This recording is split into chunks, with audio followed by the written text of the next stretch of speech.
끝까지 잡음 없이 마무리될지 국민의힘 공천 지켜봐야 되겠고, 민주당을 살펴보면 자, 이르면 오늘부터 사실상 컷오프죠. 현역 의원 하위 20% 명단이 나왔고 전화가 돌았다, 이런 이야기들이 들리고 있습니다.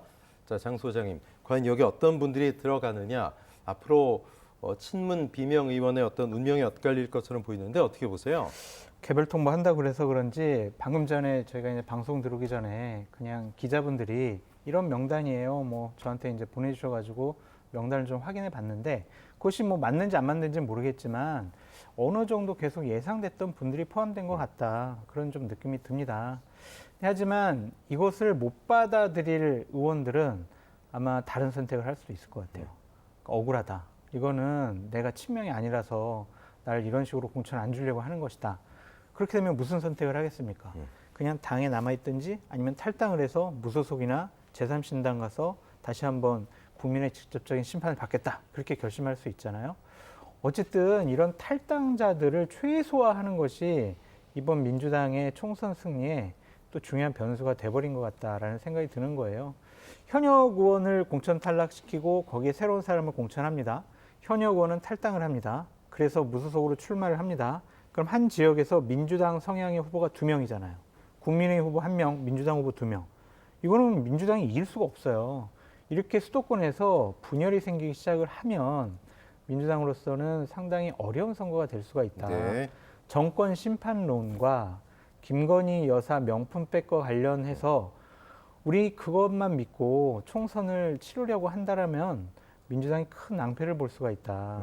그래서 민주당 지금 처음에 친명, 비명, 친문 이렇게 지금 내부적으로 갈등이 벌어져가지고 총선이 좀 꼬인 것 같아요. 그래서 이 부분 빨리 수습하지 않으면 민주당 상당히 어려움에 처할 수 있다라고 말씀드립니다. 그런데 컷오프 명단 통보를 앞두고 이른바 후보 적합도 조사를 하는 여론조사를 하잖아요. 근데 일부 현역 의원은 아예 그 조사 대상 이름에도 들어가지 않았다. 그래서 반발하는 목소리가 있습니다. 아예 빼고 시작하는 거 아니냐, 이런 해석인데 김삼환 평론 어떻게 보십니까? 이거 유령 여론조사라는 얘기를 하잖아요. 당에서도 공식적으로 여론조사를 돌리지 않았다고 하는데 여론조사는 또 됐다고 하고, 그리고 도대체 어디서 여론조사를 한 거냐, 뭐 이러다 보니까 비공식 뭔가 회의체 같은 데서 한 거 아니냐, 뭐 이런 이제 의심까지 받고 있는 상황인 것 같아요. 근데 이런 조사를 했느냐 안 했느냐의 문제라기보다는 이렇게 의심하고 있다는 게 더 중요한 것 같아요. 그러니까 애초부터 공천의 원칙을 제대로 세우지 못하거나 이번 공천에 어떤 분명한 지향점을 만들지 못하면서 양쪽 다 불만을 사고 있는 희한한 현상들이 나타나고 있는 거 아닌가 싶고요. 하위 20% 현역 평가자들 이제 개별 통보 시작된다고는 하는데 뭐 명단도 돌고 그러는 모양인데요. 그러니까 개별적으로 통보하면 아마 자기는 다 억울할 거예요. 그렇지 않겠습니까? 그러니까 다 억울한 사람들은 나는 비명계면, 비명계에서 억울하고, 친명계면, 친명계에서 불이익받아서 억울하고, 그 중간에서 이도저도 아닌 사람들은 나는 열심히 했는데 하위 평가받았다고 억울하고, 그걸 다 억울하다고 얘기하는 상황이 올 거라는 거예요. 이거는 이재명 대표 리더십하고도 관련이 돼 있다고 보이고요.